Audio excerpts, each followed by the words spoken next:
Asham.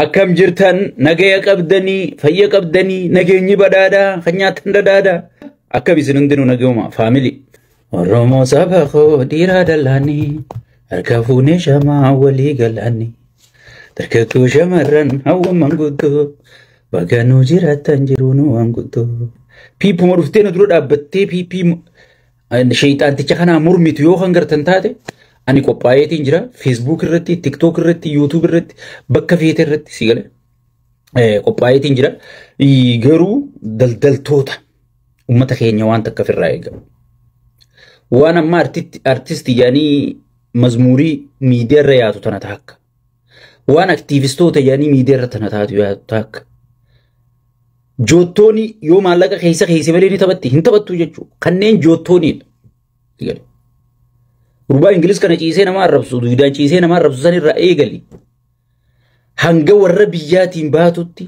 martisi abbootii qabeenyaa bitee harkaa qaba ashkara abbaa qabeenyaati jechuudha sabni bilisoome sabni du'ee sabni buqqee dhimma isaaniiti miti kiishni isaanii guutamnaan wanni farsoodhaan isaan sakkaree iyyaan akkanumatti hin jenne beek ummata kanarraa hin jedhe Gaafa sakaran wanni isaan iyyisiisu jiraannaan du'ee gudeedame osoo haadha isaanii fidanii dura gudeedani osoo ilmoo isaanii fidanii duratti ijjeesanii ummata jiidha qabuu miti jechuudha ummata kanarraa wanni isin eeydan takkallee hin jirtu jechuudha kaleessa arkitan koottaan mormaa yoo dhugaa qabaattan yoo piippuma tanarraa beekumsa qabaattan koottaan mormaa jenneeti nama kublamarratti abaddan jedhanii baqatanii jechuudha guddaan irra guddaan المدير من المجرم كان عربني جوسون أيانا سني يجوا أيانا سنو أمانة أصحاب شيء كابو تاتيه نجلت تيري ريجوا هاي نتو كوخان إنسان كبني جرو يجوا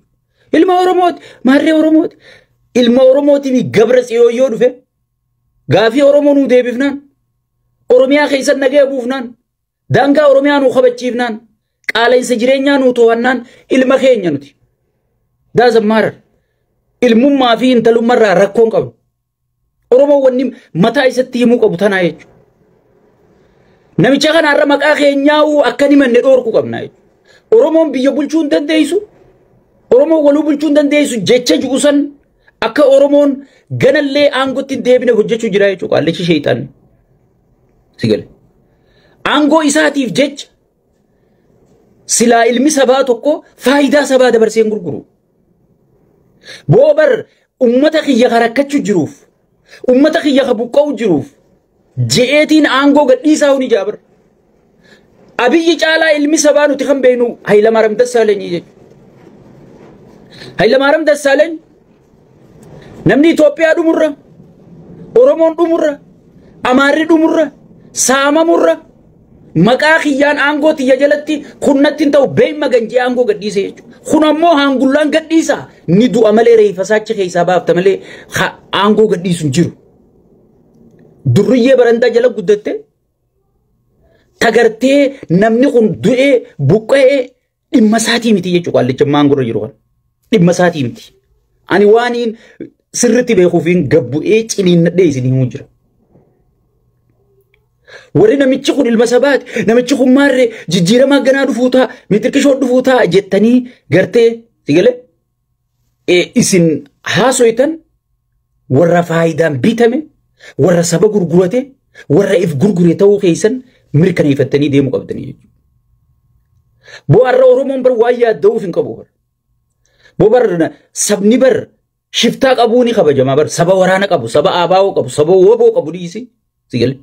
Joollee dheengadda yuunivarsiitii keessaa baatee injiinaroota doktoroota dheengadda jaawarfaa wajjin karaa cufuu turte. Ta'arra gartee isnaapparii yaatu tana nama qabu dhiisi sigale. Waa maarri dheengadda lafaa ka'e. Qabsoon isaanii galman qabne.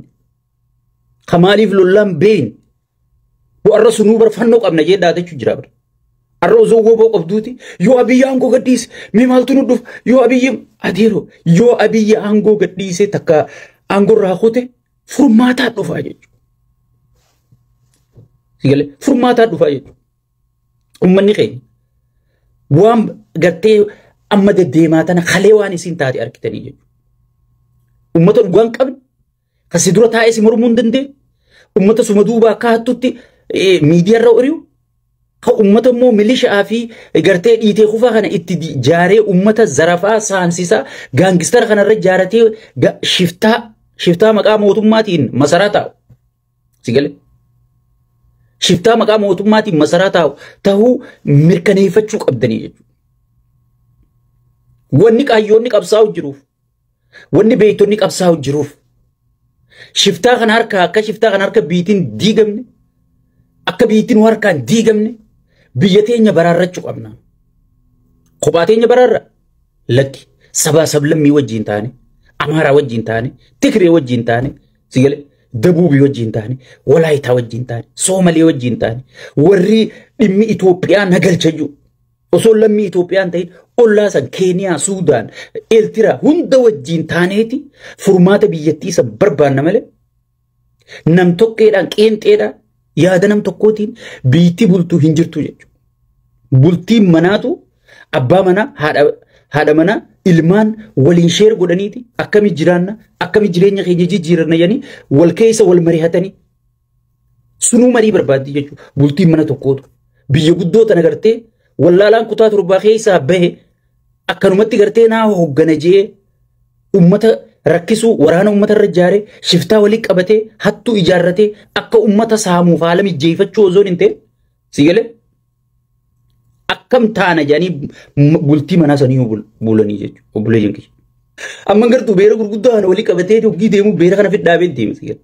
Maaliif santu sammuu keessa jira waan gaafa miskiinummaa san seef as keessatti eegartee santu sammuu keessa jira sigale. Maaliif memma nama biyya Arabaa loon gurguree dhaqu kana laale. Dursa qorqorroo jaaraa bar biyyatti. Hoggii baadiyyaarraa magaalaa dhufu maal arka? Nama qorqorroo mana qorqorroo qabu arka. Anis akkana ta'uun qaba. Sigalee diriimiin isaa sadi. Dursa hoggii biyya dhaqe qorqorroo jaara. Sigalee guddinni isaa guddaan sadi. Qaallichiin filmii hindi tana akkuma aangoo qabateen dinquu dayyaas aree. Maaliif dinquu dayyaas hoteela kana jaareeti rizoorsii adda addaa tana godhaame? Sigalee kana firraa aree dura. Hoteeluma jaaruu eegalee billichi kanuma godhuu eegale sigalee. Maaliif filmii sallaala filmii hindi tana laaluu ture sigalee hingarree hoggi kana godhatee taphataa unumaatu sigalee so qaallichi waan santu sammuu keessa jira waan gaafa miskiinummaa seenessa inni hoteela jaaruun rizoorsii bal'isuun bakka itti zinaa godhan baay'isuun guddina biyyattii itti fakkaatte jechuudha guddina biyyattii itti fakkaatte so bakka nageenya waan nageenya jedhan kana inni qubaa hin qabu sigalee haga ifii nagaya qabu nageenyuma kanaahu irrumaahuu quban qabu jechuudha. Mee nama wanciida nama daawwachiisuu dadhabe nama buraayyuun nagaya buusuu dadhabe nama gartee shawaa keessa nagaya buusuu dadhabe nama gartee namni rizoorsii inni asii jaare kana guutuu baqachuu jiru asii soofumar dhaqanii namni sii daawwatamee gammoojjii sin keessa ta'ee rabbii tokkicha taate malee iyyaa ooltullee namni si dirmatu hin jirre gammoojjii hangas finfinne irraa fagaatu so kuni taphaa jechuudha wanni inni godhee fiittana. Wanni inni gartee ummatumatti showii garsiisu ummatumatti gartee maal garsiisuudhaafi asii dhaqee ichi bara wallaalaan kiyya sheekotii manzaraa gartan gaa sheekotii manzaraa arraa isiniin dubbanne. Oromoon amma sheekaas hin qabu. Tanneen achi teessu faarsitoota abiyyi warra abiyyi sagatu jechuudha. Waaqeffattoota abiyyiitu jira malee sheekotii wanni jedhamtu hin jirtu. Sheeka jechuun kami? Hagaafa ummanni isaa rakkatu waliin rakkatu ummanni ifii dhabee qaariyaa isaa baasee isa qaraayisee sheeka isa godhe ummanni ozoon ilmoo isatti qoonqoo kennin isatti ilmoo kennee namatti isa hidhe osoo ummanni sun buqqa'aa jiru osoo ummanni sun boohaa jiru warra ummata san buqqisu warra ummata san boochisu warra ummata san ajjeesu warra ummata san gudeetu karra faarsu sheekaa miti sheeyxaana malee warri dheengadda jaawarri irra bobba'u warri dheengadda jaawar xiqqeessaa ture warri dheengadda nuti tujjaara qabna nuti maal qabna nuti namatti naa jabnu maal jechaa ture osuma wal jala yaatu ifuma waliitee amantii walirraa jijjiiraa jirti jechuudha kun dhimma Oromooti abaddan dhimma Oromooti miti warri gartee warra dheengadda sagalee sii ta'u xiqqeessaa ture arra ifii wal xiqqeessite dhimma keenyaa miti jechuudha saba koo dammaqe haqa keetu kana godhu jira cufa.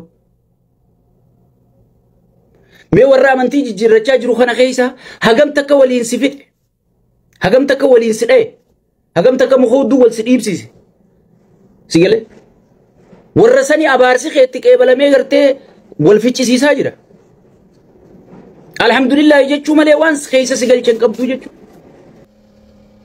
Oromoon irraa hoteela Soofu Maritti ummanni baalee dhaqee buluu danda'a hoteela sana ummanni baalee dhaqee buddeen tokko chi nyaatuu danda'a gatiin isaatu samii keessa jirti daabboo takka chi nyaachuu danda'a galiin ummata kana maali ummata kana maaltu fayyada maal ummanni kun fayyadamuu dandayaa jeeti namni beekumsa qabu sila waan ummata san barbaachisu ummata san amma hoteela ozoon hin taane ka barbaachisu tiraantira xaa'oo qulqullina qabdu sigale dhiyeessii meeshaalee qonnaa dhiyeessuuf kanaatu isaan barbaachisaa jechuudha dachii bal'oo waan qabaniif dachii badhaatuu waan qabaniif sigale ka isaan barbaachisu hoteela jaaroo ozoon hin taane sigale tiraantira kana bishaan baasu maashina bishaan baasu fa silaa kana ka isaan barbaachisu sigale amma Harargee dhaqee hoteelaan jaaraa jira mee namni maaliin hoteela bula